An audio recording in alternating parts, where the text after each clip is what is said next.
Merci Florence. Merci à l'UNAFAM. Merci Madame la Présidente. Merci au comité d'organisation du colloque recherche de m'avoir invité. Et merci aussi aux représentants de l'UNAFAM 35 qui sont dans l'Assemblée, voilà, et qui ont soutenu les projets que je vais présenter. Voilà. Alors, je vais essayer de ne pas me tromper avec... Eh bien voilà, je me suis trompée. Alors, hop, voilà. Donc, je vais essayer de synthétiser et de ne pas perdre trop de temps. Donc, effectivement, dans les nouvelles organisations, je vais vous présenter voilà, ce qui a pu être mis en place dans l'établissement où je travaille, dans le pôle que je représente. Donc, à savoir une unité mobile de soins intensifs au domicile et d'intervention précoce, que je nommerai UMSIDIP par la suite, ce sera plus court, et donc du dispositif aussi de coordination ville médico-sociale hôpital. Donc ces deux entités correspondent au premier FIOP, Fonds d'innovation et d'organisation en psychiatrie en 2020, qu'on a obtenu sur l'établissement. Donc, juste pour vous resituer, donc, j'exerce dans un pôle de psychiatrie générale, un territoire essentiellement rural de 130 000 habitants. Donc là, la configuration qui est sur la diapo, c'est l'état actuel, avec un centre thérapeutique de jour, 2 unités d'admission, un hôpital de semaine intersectoriel et puis une unité de rétablissement. En sachant qu'au départ, donc, on partait sur un territoire qui était, où il y avait 3 CMP, un déficit médical, un territoire géographique quand même assez étendu. Hein, pour aller sur les CMP, il nous faut quand même 45 minutes à aller. Donc c'est quand même c'est chronophage pour les soignants et puis pour les médecins et pour les patients également. Donc il a fallu réfléchir à une réorganisation avec des contraintes existantes et comment utiliser ces contraintes pour justement réfléchir à une organisation des fois à marche forcée, mais pour justement répondre à la demande de soins. Alors, est-ce que je vais réussir à passer à la suivante? Hop. OK. Donc une première réorganisation dans un contexte où on avait donc en avantage l'ouverture d'un hôpital de jour qui jusqu'à présent était situé sur le site de l'hôpital Guillaume-Régnier. Donc plutôt un événement positif. L'événement un petit peu négatif, c'était le début de pénurie médicale. Et puis une organisation en silo. On avait 3 CMP sur le territoire qui ne se parlaient pas forcément, les équipes ne se parlaient pas forcément, avec des organisations différentes. Donc il a fallu un petit peu réfléchir à une organisation plus performante, tout en maintenant quand même l'accès aux soins sur le territoire. Donc c'est pour ça qu'on a concentré les soins sur un CMP pivot, là où se situe l'hôpital de jour, pour faire un centre thérapeutique de taille suffisante, mais on a maintenu quand même les antennes de soins, donc les anciens CMP, avec un accès pour un entretien infirmier, assistante sociale, psycho, mais les consultations médicales, du fait de la pénurie médicale, on les a toutes rassemblées sur ce CMP pivot, qui nous a permis aussi d'avoir une couverture médicale toute la semaine, ce qui n'était pas le cas quand on avait 3 CMP, où les 2 autres CMP étaient ouverts qu'une ou 2 journées dans la semaine. Pour essayer d'organiser aussi la demande de soins, qui est conséquente, on a fait le choix de mettre en place une infirmière d'accueil et d'orientation pour avoir un guichet unique de la demande. Et donc c'est une infirmière. Et puis on a mis en place aussi une revue des primo-entretiens IDE, donc avec une supervision médicale, donc toutes les semaines, pour permettre une réorientation rapide des demandes de soins et éviter de se retrouver complètement embolisé ou qu'il y ait une attente trop importante pour les patients. Et donc l'hôpital de jour, donc 23 places, donc au départ exclusivement sur des soins de réhabilitation et de remédiation cognitive.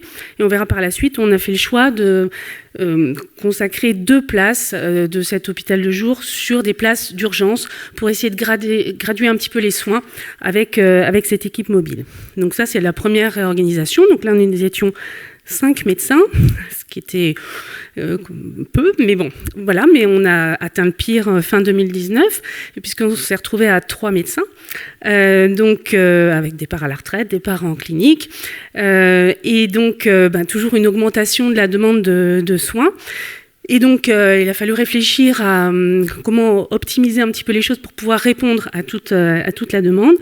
Et donc, c'est là de réfléchir comment favoriser l'accès aux soins sur le territoire avec la mise en place de visites à domicile intensives. Parce qu'un hôpital à domicile en psychiatrie, c'était compliqué à l'époque de pouvoir l'envisager. Donc voilà, ça a été le choix de faire des visites à domicile intensives. Il y avait aussi de pouvoir déployer la télémédecine. Donc en 2019, avant le Covid, ça n'allait pas forcément de soi. Mais voilà, de pouvoir proposer des téléconsultations et puis de téléexpertise aussi aux médecins généralistes. Et puis de pouvoir coordonner un petit peu le parcours. Donc c'est ça qui a fait un peu la genèse du projet, FIOP. Donc ça, c'était les contraintes. Autre contrainte, le Covid qui arrivait par-dessus. L'opportunité quand même de pouvoir candidater et de proposer un projet pour le premier FIOP en 2020. Si j'arrive à passer ma diapositive. Non. Voilà. Donc un double volet, donc cette UMSIDIP, pour favoriser les prises en charge précoces, afin de limiter les hospitalisations, et puis de pouvoir aussi favoriser les sorties d'hospitalisation plus rapides, donc d'avoir une consolidation sécurisée au domicile, donc d'aller vers les patients au domicile, et de pouvoir, alors là on était dans le contexte Covid, pouvoir proposer des téléconsultations, donc avec des infirmières à domicile, avec le matériel auprès du patient. Et donc, cette équipe mobile, elle est associée aussi à un renforcement du lien avec la ville et le médico-social, avec l'objectif de développer la télémédecine en psychiatrie, et puis de pouvoir proposer des téléexpertises pour améliorer le lien avec les médecins généralistes. En secteur rural, on se serre les coudes avec les médecins généralistes et les CMP. C'est important. Et on avait déjà des projets de télémédecine déjà antérieurs, mais ça n'avait pas pu se réaliser parce qu'il n'y avait pas de financement. Les financements étaient juste ciblés sur les EHPAD à une époque. Voilà. Alors, je ne sais pas. Ça ne marche pas. Hop. Donc, je passe rapidement sur les moyens. Oui, on avait mis en place pour l'UMSIDIP au départ un moyen constant. Donc, on avait 2 infirmières de CMP expérimentées qui étaient volontaires pour commencer ce dispositif. On a candidaté pour le FIOP. On a obtenu des moyens supplémentaires. Donc, ça a permis de mettre en place une équipe de 4 infirmiers. 2 qui ont été financés par le FIOP, et puis donc pour le réseau ville-hôpital, un infirmier de pratique avancée, et puis donc un psychiatre. Voilà.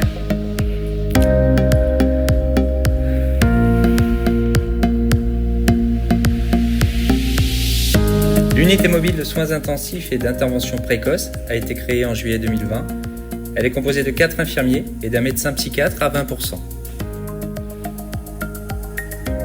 L'objectif est de favoriser l'accès aux soins avec réactivité par la pratique de visites à domicile intensives, en permettant une précocité de la prise en soin des personnes adultes souffrant de troubles psychiatriques aigus, en alternative à l'hospitalisation complète ou au décours d'une sortie d'hospitalisation précoce.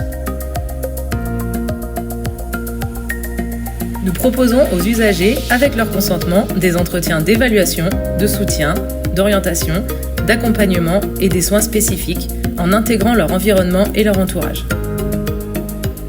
Les usagers peuvent bénéficier de visites quotidiennes au domicile et d'une consultation médicale hebdomadaire pour une durée moyenne de 2 à 3 semaines. Le dispositif est couplé avec 2 places d'urgence en hôpital de jour. Donc la visite à domicile permet d'être plus proche aux patients.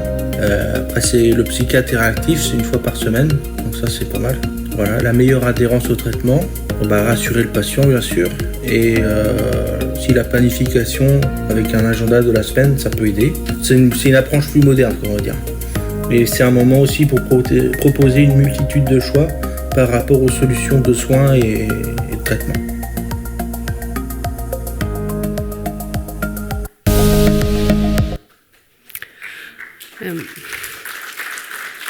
Merci. Merci. Donc c'est une équipe sectorielle, donc c'est important le sectoriel parce qu'on connaît quand même les partenaires, on connaît le secteur et on peut avoir une réactivité plus importante. Et en termes de distance géographique aussi, voilà, le fait qu'on soit au cœur du secteur, c'est important.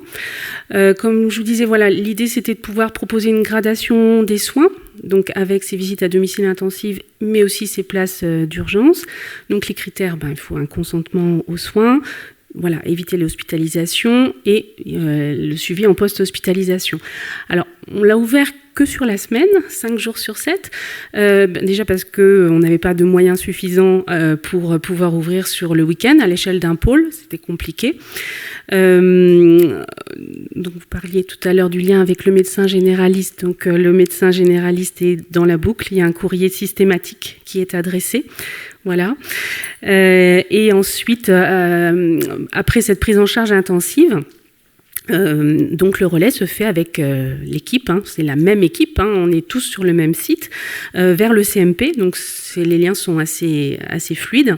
Alors les soins proposés à domicile, on a pu les développer un petit peu au fur et à mesure, donc évidemment l'entretien infirmier et médical d'évaluation, donc classique, l'accompagnement personnalisé, et puis on s'est aperçu qu'à domicile, il y avait les familles auxquelles on avait, quand le patient vient en consultation au CMP, pas forcément présente. Donc c'est précieux. Donc du coup, on a développé aussi les entretiens avec les familles à domicile, et puis faire un travail de psychoéducation aussi à domicile pour les patients, parce que c'est vrai que pour certains, c'était difficile de venir dans la structure, donc de pouvoir initier les choses. Alors, décidément, hop. Alors, je vais passer sur les chiffres. Alors, on a quand même, nous, on était satisfaits de notre dispositif, mais c'était important de savoir si les usagers l'étaient aussi. Donc, on avait fait un questionnaire de satisfaction avec des retours positifs.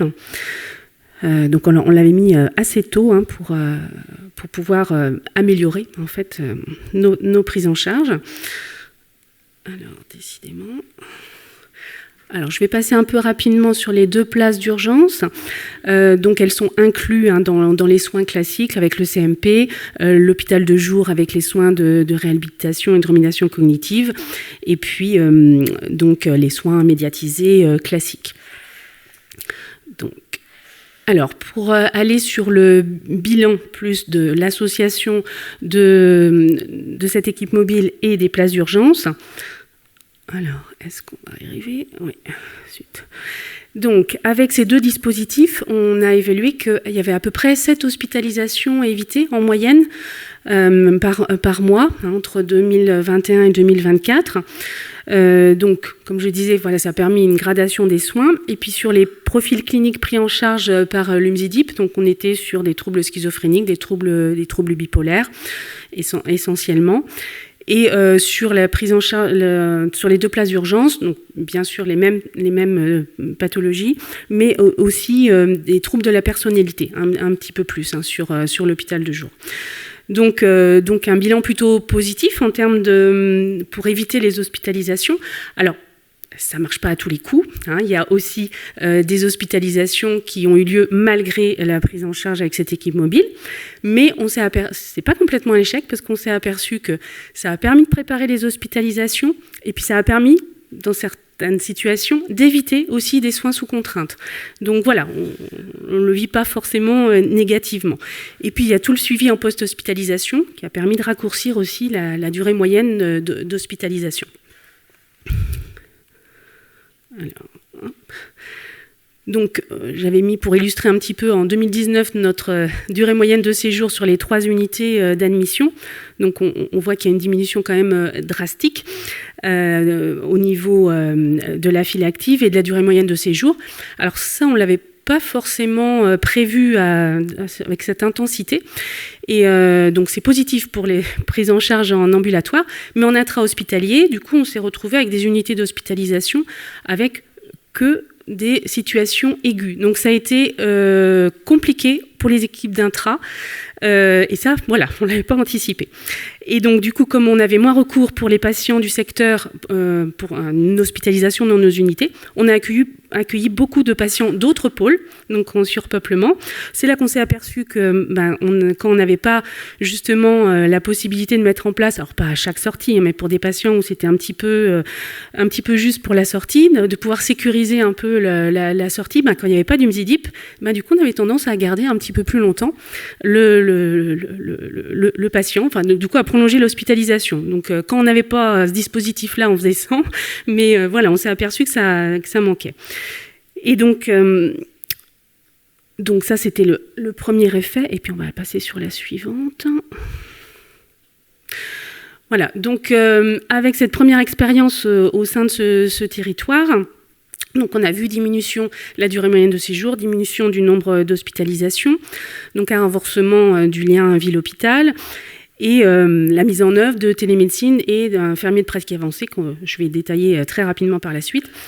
Et donc, du coup, comme on avait moins recours besoin, en tout cas pour la population du secteur, à des lits d'hospitalisation, on aurait pu faire le choix assez simple, on ferme une unité. Eh bien non, on a choisi de faire un projet à destination des jeunes adultes, parce que voilà, on s'est aperçu qu'il y avait un besoin, et qu'il y a un besoin qui sera malheureusement de plus en plus important, d'autant plus après la crise Covid. Bon, je redétaillerai un petit peu plus loin. Donc cette Mzidip, dans le secteur où je travaille, elle a pu être répliquée au sein de l'établissement, et au sein aussi de la communauté psychiatrique du territoire brétilienne, donc à Redon. Et donc il y a un projet de fédération du Mzidip pour essayer de pouvoir ouvrir le week-end, parce que les autres Mzidip aussi ne travaillent pas le week-end. Donc ça permettra aussi de compléter ce dispositif. Après, au niveau managérial, donc la mise en place de cette Mzidip, donc c'est vrai que pour les infirmiers, c'est un retour au cœur de métier. On a une stabilité de l'équipe infirmière, donc ce qui renforce la qualité et la sécurité des soins. Et puis on a une montée en compétences, donc sur les 4 infirmiers, on a 3 qui ont fait par la suite un DU d'équipe mobile en santé mentale, donc qui a été financé par le pôle, et on a un qui a un projet IPA.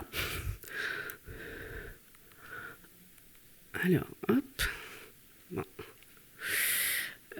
Donc, voilà pour les éléments. Après, très rapidement, le dispositif coordination ville médico-sociale hôpital. Hop. Voilà. Donc, l'idée, c'était de coordonner sur le territoire, et essentiellement sur le territoire rural, le lien avec les maisons de santé. Et puis, on a eu aussi la constitution d'une communauté professionnelle territoriale de santé sur le territoire, enfin en partie sur notre territoire, mais donc on a conventionné avec elle. L'idée, c'était de pouvoir proposer la téléexpertise, aussi des réunions de concertation pluriprofessionnelle, et puis de mettre en place un infirmier de pratique avancée. Donc, on a été progressivement. Donc, maintenant, il est implanté dans 4 maisons de santé sur le territoire rural. Et les maisons de santé nous prêtent gracieusement le bureau dans lequel ils consultent, donc en première ligne, à la demande des médecins généralistes. Donc, bien sûr, elle est sous la supervision, enfin, c'est infirmier de pratique avancée, il y a une supervision avec un psychiatre du pôle. Bon, voilà, ça permet de mailler un petit peu plus sur le territoire, parce qu'il intervient sur ces 4 maisons de santé, sur la CPTS, mais aussi sur les deux anciens CMP, donc les 2 antennes de soins. Donc voilà, ça fait quand même plusieurs lieux répartis sur le territoire pour avoir un meilleur accès aux soins. Et puis, donc, on a utilisé aussi les outils de télémédecine qui étaient prévus par le GCS e-Santé Bretagne, donc pour les téléconsultations, donc avec ICARMED. Et puis, on s'est aperçu que voilà, c'était plutôt la téléexpertise qui prenait le dessus. Donc, on a utilisé un dispositif, Omnidoc, qui est utilisé par le CHU de Rennes. Donc, on s'est dit, pourquoi pas le faire pour la psychiatrie. Et donc, on a ouvert 3 lignes de téléexpertise, donc asynchrone, c'est-à-dire que voilà, c'est en différé. Et donc, voilà, ça permet aux médecins généralistes de pouvoir faire une demande. Alors, bien sûr, c'est en plus du dispositif existant, voilà, c'est pas exclusif, mais ça permet d'avoir une possibilité supplémentaire. Donc voilà. Et puis dans le cadre Covid, et puis même avant Covid, on souhaitait qu'il y ait des échanges sécurisés de données de santé. Et donc on a mis en place aussi des messageries sécurisées pour pouvoir échanger avec les laboratoires, ce serait pour les biologies, avec les médecins généralistes, bien évidemment, pour l'envoi de courrier, avec les infirmiers libéraux aussi, les envois d'ordonnances. Donc voilà. Et puis j'ai oublié, voilà, sur le médico-social, donc on a sur le territoire 16 structures pour personnes âgées, 13 EHPAD et 3 résidences seniors. Et donc on a mis en place une équipe mobile psychiatrie de la personne âgée de niveau 1, avec la proposition aussi de téléexpertise, téléconsultation pour certains EHPAD. En plus du passage des infirmiers et des consultations médicales avec le psychiatre référent. Alors, hop, je vais passer rapidement. Alors, du coup, ce premier projet, financé par le FIOP 2020, a permis la genèse d'un deuxième projet, puisque comme je vous l'expliquais, on avait moins recours à nos lits d'hospitalisation, donc on a transformé une des unités en hôpital de semaine intersectoriel de 12 places à destination des jeunes adultes, 18 à 25 ans, avec une équipe mobile, pour le coup sectorielle, justement pour répondre à cette demande. Alors, hop. Donc le contexte, oh zut. Alors, hop, eh ben, on va passer directement à la vidéo, je reviendrai après. Ah non, décidément. Alors le contexte, eh ben, c'était le contexte Covid, avec une augmentation quand même du nombre de troubles anxieux, de dépression chez les jeunes adultes. Donc ça ne marque pas. Et donc l'idée, c'était de pouvoir les accueillir dans un lieu privilégié, spécifique, puisqu'on s'était aperçu qu'un accueil en unité d'admission, c'était souvent compliqué, mal perçu pour le jeune, pour sa famille, et souvent on avait des demandes de sortie contre avis médical. Donc d'où la genèse du projet d'avoir une prise en charge précoce, spécifique, pouvoir faire la transition avec la pédopsychiatrie, et d'avoir un dispositif hybride avec un hôpital de semaine et puis une équipe mobile. Alors on va peut-être passer la vidéo. Bienvenue au DIJAPSY, un dispositif intersectoriel innovant dédié à la santé mentale des jeunes adultes de 18 à 25 ans. Situé au cœur du pôle G09, au centre hospitalier Guillaume Régnier, cette unité propose une prise en charge adaptée aux troubles émergents. Ce projet est financé dans le cadre du Fonds d'innovation organisationnelle en psychiatrie et par la Fondation des hôpitaux. L'unité Stéreden est un hôpital de semaine offrant un cadre de soins sécurisé et structuré. Nous accueillons des jeunes adultes pour des périodes de soins allant jusqu'à 4 semaines, avec une prise en charge clinique centrée autour des troubles psychiques émergents, tels que la dépression, les troubles anxieux et les symptômes psychotiques. L'EMDIP, notre équipe mobile de détection et d'intervention précoce, se déplace au plus près des jeunes adultes pour diagnostiquer et traiter rapidement les troubles. Nous collaborons avec le réseau local pour maintenir le lien social et familial. Notre objectif est d'accompagner les jeunes adultes dans un parcours de soins adapté, en collaboration avec leur entourage. Nous prévoyons également de développer de nouveaux projets pour répondre à la demande croissante. Le suivi en ambulatoire est un pilier essentiel car il permet de garder un lien avec les jeunes adultes après l'hospitalisation. Le DIJAPSY, une structure novatrice pour les jeunes adultes, ouverte dès aujourd'hui. Alors on n'a qu'une équipe jeune, hein, mais bon. Donc voilà, sur ces troubles-là, donc tout a été dit dans la vidéo, donc je ne vais pas repasser sur ces diapos qui étaient prévus au cas où la vidéo ne fonctionne pas. Et pareil pour l'équipe mobile. Donc voilà, orientation par le médecin traitant, hein, permet une évaluation diagnostique. On a abordé un petit peu les choses avec une prise en charge maximum de 2 ans. Voilà. Donc on a ouvert cette structure là en janvier 2024, pardon. Et on l'a inaugurée la semaine dernière. Voilà. Mais elle a ouvert depuis mi-janvier. Alors après, si j'arrive à passer, voilà. Donc c'est un dispositif qui est intersectoriel, un dispositif qui permet un ratio patient-soignant optimal pour une prise en charge permettant voilà, une alliance thérapeutique. Un dispositif qui a été co-construit, donc ascendant, qui a été mis en place en travaillant avec les équipes et la direction, et un dispositif qui renforce l'aller vers qu'on avait déjà expérimenté avec le FIOP précédent. Et sur la dernière slide, si j'y arrive... Voilà. Et donc, ça a été des dispositifs innovants, que ce soit l'UMZIDIP ou le DIJAPSI. Donc, c'est un critère d'attractivité. Voilà, je vous ai dit qu'on était à 3 psychiatres en 2019. Donc, maintenant, nous sommes 9. Donc voilà, c'est un critère d'attractivité au niveau médical, bien sûr, mais au niveau paramédical également. Avec, comme je l'ai expliqué, voilà, la montée en compétences d'infirmiers voilà, qui se sont investis dans les projets. Et donc voilà, c'était important que ça puisse voilà, effectivement répondre à une demande pour les usagers, ça c'est essentiel, mais que voilà, que ce soit que toutes les équipes participent, hein, même si ça n'a pas toujours été simple, parce que les changements d'organisation, ça se fait, c'est pas un long fleuve tranquille, mais voilà, ça paraît simple quand je l'explique comme ça, mais voilà, finalement, on embarque tout le monde.